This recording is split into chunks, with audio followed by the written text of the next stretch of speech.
आगे सुखदेव जी कहते हैं राजेश परीक्षित, एक बार की बात है कि देवर्षि देवराज इंद्र दुर्वासा जी के कोप के भाजन बन गए। भगवान का दिव्य दर्शन करके क्षीर सागर से महर्षि दुर्वासा जी उड़ते हुए आकाश मार्ग से जा रहे हैं। मार्ग में इंद्र की भेंट हुई। इंद्र ने प्रणाम किया, आशीर्वाद दिया। महर्षि दुर्वासा ने प्रसन्न हुए, अपना पुष्पमाला इंद्र को पहना दी। स्वर्ग के मद के कारण इंद्र के मन में कुढ़न होने लगी। ये साधु महात्मा अपनी उतारी हुई माला में देवताओं का राजा मुझको पहना दिया, मुझको दे दिया। क्या समझते हैं अपने आप को? ये अहंकार और मद के कारण व्यक्तियों के भाव बदल जाते हैं सज्जनों।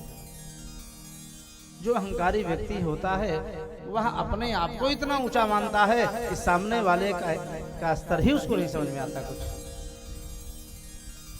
लेकिन ये उचित बात नहीं है। दुर्वासा जी जो ही आगे बढ़े, ये क्रोध में आया और उनकी प्रसादी माला को उतार करके ऐरावत हाथी के ऊपर डाला। उसने सूंड से लपेट करके नोच नोच डाला। दुर्वासा जी ने देखा, क्रोध में आग बबूले हो गए। अरे इंद्र, जिस स्वर्ग के मद के कारण तुमने मेरे प्रसाद का तिरस्कार किया है, मैं तुझे श्राप देता हूं, उस स्वर्ग के पद से तू च्युत हो जाएगा। दैत्यों को पता चला, अपना अपना अस्त्र शस्त्र धारण किए हैं, चढ़ाई कर दिए। श्राप के कारण देवता पराजित हुए, दैत्यगण विजयी हो गए हैं। उस समय दैत्यों के राजा दानवराज बलि है। अब देवता रूप बदल करके पृथ्वी लोक में इधर उधर भटकने लगे। भगवान के शरण में गए हैं। भगवान ने कहा समुद्र मंथन करो, अनेकानेक रत्न निकलेंगे, अमृत प्राप्ति के लिए समुद्र मंथन करो। अमृत पी लोगे तो पराजित नहीं होगे, मरोगे नहीं, आदि आदि।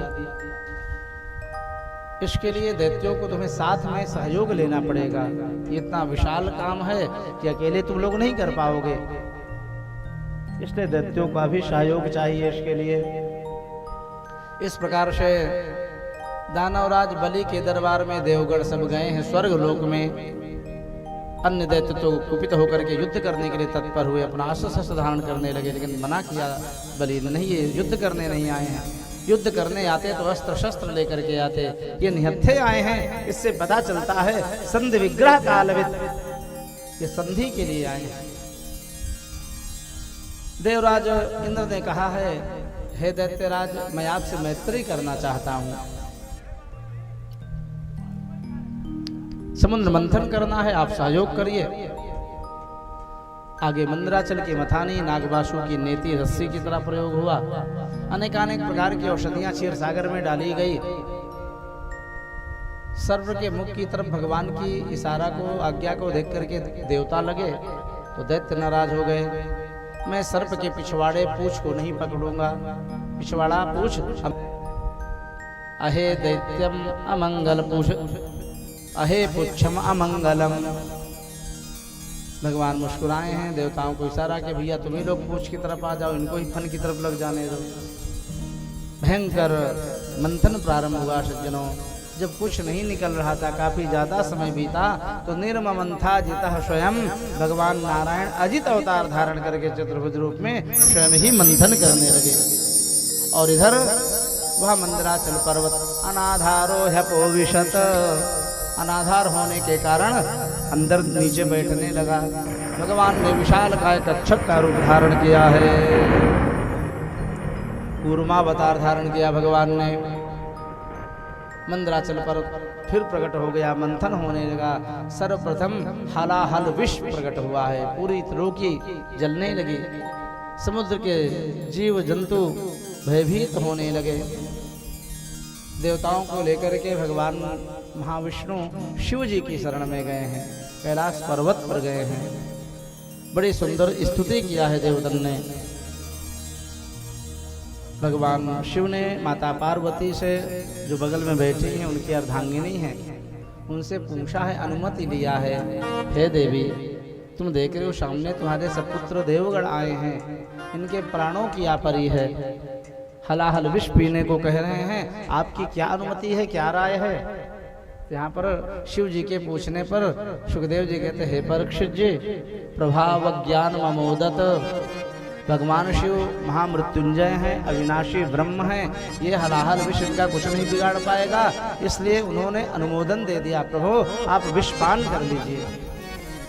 इससे शिक्षा लेनी चाहिए। कोई भी अच्छा काम भी करना है तो गृहस्थ जो व्यक्ति है उसको अपने गृहिणी से जरूर राय लेना चाहिए, अनुमति लेनी चाहिए, उसका सम्मान करना चाहिए। इस प्रकार से देव देव महादेव भूतात्मन भूत भावन त्राहि नः शरणापन्नास त्रैलोक्य दहनाद् विषा। देवताओं की बारंबार प्रार्थना करने पर शिव जी महाराज आए हैं समुद्र मंथन के स्थल पर और उस विशाल काय हलाहल विष को उठाया है भोलेनाथ ने। ततः करतलीकृत्य व्यापि हालाहलं विषम् अभक्षयन महादेवः कृपया भूत भावन। जब पीने लगे तो याद आई, हृदय में मेरे परमाराध्य राम जी रहते हैं, जब ये अविनाशी हैं, ब्रह्म है, उनका कुछ बिगड़ेगा तो नहीं, परंतु उनके अत्यंत कोमल अंग में ये अत्यंत खर विष उनमें झाग कष्ट देगा। मुख से उनका नाम उच्चारण करता हूँ, कंठ में ही शिव जी ने पूरे विश्व को स्थापित कर दिया है। वह विष इतना भयंकर था कि गौरांग शिव जी का है, पूरा कर्पूर गौरम है वे, कंठ को नीला कर दिया। या कहता ही भोलेनाथ को एक नाम पड़ गयो है नीलकंठ। बोलो नीलकंठ भगवान की जय हो। फिर से समुद्र मंथन प्रारंभ हुआ है। हाँ, एक घटना और घटती है। जब शिव जी पात्र को पी करके रख दिए वहां, तो कुछ पात्र में दूध दही आप पियो शुक्ला जी, तो जब तक उसको अच्छे से धुलोगे नहीं, उसमें कुछ ना कुछ अंश में दूध दही दाल आदि लगी रहती है। तो विष के पात्र में विष लगा है, तो जो शिव जी के अंग प्रत्यंग में उनके पार्षद हैं, सर्प दतैया भटकटैया बिच्छू आदि हैं, इन्होंने जाए करके बड़े प्रेम से चाटा है। उस दिन से वे सब भयंकर दंत दंत दंत शूकाश्च ये परे शब्द लिखा है, वे सब भयंकर विषैले हो गए हैं, ऐसा विवरण आया है। फिर से समुद्र मंथन प्रारंभ हुआ है। हविरधानी ततो भवत, कामधेनु गाय प्रकट हुई है, शुरू भी गाय प्रकट हुई सज्जनों। ऋषि मुनियों को दान में दिया गया। पारिजात वृक्ष निकला, स्वर्ग में भेजा गया। अप्सराएं निकली, स्वर्ग में गई। ऐरावत हाथी निकला, देवराज इंद्र ने लिया। उच्चैश्रवा घोड़ा निकला है, दैत्यराज बलि ने लिया। कौस्तुभ मणि निकली, भगवान श्रीमन नारायण ने हृदय में धारण किया। 8वां रत्न निकला है, लक्ष्मी जी के रूप में प्रकट हुई माता जगत जननी। ततश्चाविर्भो साक्षात् श्री रमा भगवत परा रंजयन्ती दिशः कान्त्या विद्युत सौदामिनी यथा। माता लक्ष्मी की रूप माधुरी को देख करके भागवत जी में लिखा है, तिवारी जी, देवता ऋषि मुनि दैत्य सब मोहित हो गए हैं। फिर समुद्र नारायण ने कहा, हमारी पुत्री को वही पाएगा जिसको ये चाहेंगे। वरमाला दे दिया अपनी पुत्री लक्ष्मी जी को। समुद्र जी ने कहा, पुत्री तुझे जो वर अच्छा लगे उसी को अपना वरण कर ले, जयमाला पहना दो। लक्ष्मी जी अपने वरमाला को लेकर के भ्रमण करने लगी हैं। नूनम तपो यस्य न मन्न निर्जयो, तपस्वी है लेकिन क्रोध को नहीं जीता है, ऐश्वर्यवान है लेकिन भयभीत रहते हैं इंद्र आदि, कुमारगण बैठे हैं, ये तो गृहस्थ के योग्य ही नहीं है। सब में कुछ ना कुछ दोष देखा है, कोई क्रोधी, कोई लोभी, कोई कामी। इसलिए लक्ष्मी ने किसी को वरमाला नहीं पहनाया। आजू किसी की बहुत बड़ी है तो वो अमंगल रूप धारण किए हैं। शिव जी को देख करके लक्ष्मी जी ने कहा, अमंगलम वेश धारण करते हैं ये, इनको मैं नहीं वर्ण करूंगी। सुमंगला, एक परम सुंदर है, वो मुझको नहीं चाहते हैं। कौन? नारायण भगवान। भगवान नारायण समुद्र की लहर को देख रहे हैं। पूरे देवता दैत्य ऋषि मुनि लक्ष्मी जी को देख रही हैं और भगवान लक्ष्मी जी को न देख करके समुद्र की लहर की तरफ देख रहे हैं। तो लक्ष्मी जी में नारायण में भी एक दोष निकाला है क्या कि मैं इनको चाहती हूँ परंतु ये मुझको नहीं चाहते हैं। चरणों में गिर पड़ी और अपना वरमाला पहनाए दिया है। लो लक्ष्मी नारायण भगवान की जय हो। इस प्रकार से आगे फिर से समुद्र मंथन प्रारंभ हुआ है। चंद्रमा प्रकट हुए, आकाश में गए, भगवान का दिव्य धनुष प्रकट हुआ है, नारायण ने धारण किया। मदिरा प्रकट हुई है, स्वर्गलोक में दैत्यों ने स्वीकार किया उसे।